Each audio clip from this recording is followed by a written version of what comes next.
You ever go back and rewatch a childhood movie as an adult, only to realize it's way darker than you remember? That was me with Pinocchio. I thought I knew the story. Kid wants to be real, lies a bunch, gets a long nose, learns his lesson. Simple, right? But then I rewatched it, and oh boy, I was not prepared. Because lurking in the shadows of this film is a villain so sinister, so genuinely evil, that he makes most Disney bad guys look like amateurs, and the worst part, he never gets caught, never gets punished. He just keeps doing what he does. I'm talking about the Coachman. Yeah, that guy. The one responsible for Pleasure Island. And if you don't remember him, that's exactly why he's the scariest villain Disney has ever created. But before I explain why this guy is pure nightmare fuel, let's talk about some of the other Disney villains people consider the worst. Because while they're all bad in their own ways, none of them come close to him. When people argue about the worst Disney villain, you'll always hear the same names. Villains who are powerful, cruel, and in some cases downright sadistic. But even they get what's coming to them in the end. Let's start with the one that traumatized most of us as kids. Judge Claude Frollo from The Hunchback of Notre Dame. If you've seen The Hunchback of Notre Dame, you already know Frollo is terrifying. Frollo isn't just a bad guy, he's one of the most realistic and terrifying villains in Disney history. This dude is straight up committing war crimes in a kid's movie. He abuses Quasimodo, burns down entire homes because a woman rejected him, and sings about his sinful desires in a song that is way too intense for a G-rated film. And unlike a lot of Disney villains who are just power-hungry or selfish, Frollo thinks he's the good guy. That's what makes him so scary. He genuinely believes his twisted version of justice is righteous. But even with all that, at least Frollo pays for his sins. By the end of the movie, he gets the classic villain downfall, quite literally. Then there is Scar, the definition of an opportunist. He's jealous, bitter, and desperate for power, but he's also a total coward. He doesn't have the strength to take on Mufasa himself, so he plots and schemes from the shadows. And when the moment is right, he strikes. Killing your own brother is one thing, but convincing a child that it's his fault? That's a whole new level of evil. Scar makes Simba believe that if he ever returns, he'll be responsible for his father's death. He forces him into exile, leaving the Pride Lands to rot under his rule.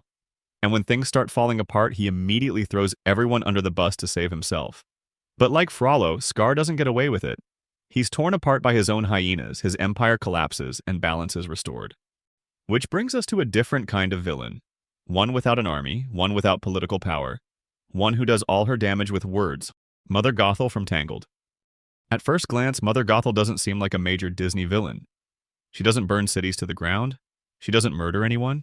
She doesn't have an army of henchmen. But what she does have is manipulation down to a science. She kidnaps Rapunzel as a baby, locks her away in a tower, and convinces her that it's all for her own good. That the world outside is too dangerous, that people are cruel, that Rapunzel is better off staying hidden away forever. She even sings Mother Knows Best, which isn't just a catchy villain song, it's psychological warfare. What makes Gothel truly terrifying is that she doesn't treat Rapunzel like a prisoner. She treats her like a daughter. She gives her just enough affection to make her feel loved while constantly undermining her confidence. When Rapunzel starts to break free, Gothel doesn't threaten her outright. Instead, she makes Rapunzel doubt herself. And that's so much worse. She's the kind of villain who exists in real life. The kind of person who keeps others trapped, not with force, but with carefully planted fears and insecurities. And it works, until it doesn't. Because once again, Gothel loses. She ages rapidly, falls from the tower, and disappears into dust. And that's the key thing all these villains have in common. They lose. Their reigns of terror end. Justice is served. The story makes sure of that. But not the Coachman. So let's break down why this guy is a whole new level of evil. First of all, what does he do? Well, he lures young boys to Pleasure Island with promises of fun, sweets, and freedom from authority. But once they get there, something horrifying happens. The island slowly corrupts them, turning them into donkeys. Yes, literal donkeys. Their hands become hooves. Their voices disappear. Their minds slip away. They lose their humanity. And the Coachman? He just laughs. He knows exactly what's happening. He planned it. There's a scene where he tells his henchmen, they never come back, as boys.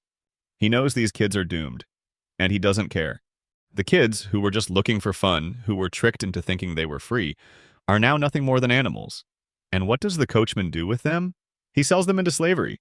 That's not just dark for a Disney movie, that's dark for anything. And unlike every other villain we've talked about, there's no punishment, no justice. The Coachman is never stopped. He's never confronted, he never loses. At the end of The Lion King, Scar is dead. At the end of Hunchback, Frollo falls to his doom. Even Mother Gothel, with all her manipulations, turns to dust. But the Coachman? He's still out there.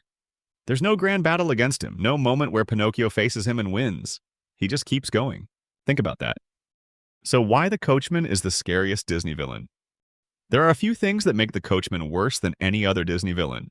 1, his plan works every time. The boys who go to Pleasure Island? They don't get saved.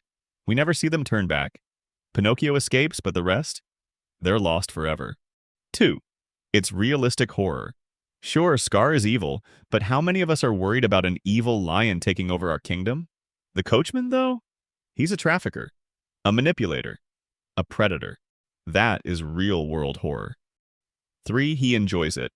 Some villains are evil out of necessity or revenge. The Coachman, he loves his job. The way he grins, the way he laughs when the boys beg for their lives, it's sick. 4, he's never punished. Unlike most Disney villains, the Coachman gets 0 consequences. The movie just moves on. There's no moment where Pinocchio stops him. No justice for the kids. And the biggest kicker? Disney just never addressed it again. No sequel, no explanation of what happened to those kids. It's just left hanging in the air, which somehow makes it even worse. So, the Coachman is, without a doubt, the most terrifying Disney villain, because he doesn't just exist in some fairy tale world. His kind of evil is real, and that's what makes him scarier than Frollo, Scar, or even Maleficent. And the worst part? He got away with it, because in the world of Disney, villains are supposed to lose. Evil is supposed to be defeated. The good guys are supposed to win. But the Coachman breaks that rule. So the next time you hear someone talking about the scariest Disney villain, remind them the Coachman is still out there, still waiting for the next batch of boys to arrive. And that's a thought way scarier than any haunted mansion. What do you think about the Coachman? Did the movie hit you different as an adult? Let me know in the comments below. Don't forget to hit that subscribe button, and I'll see you in the next one.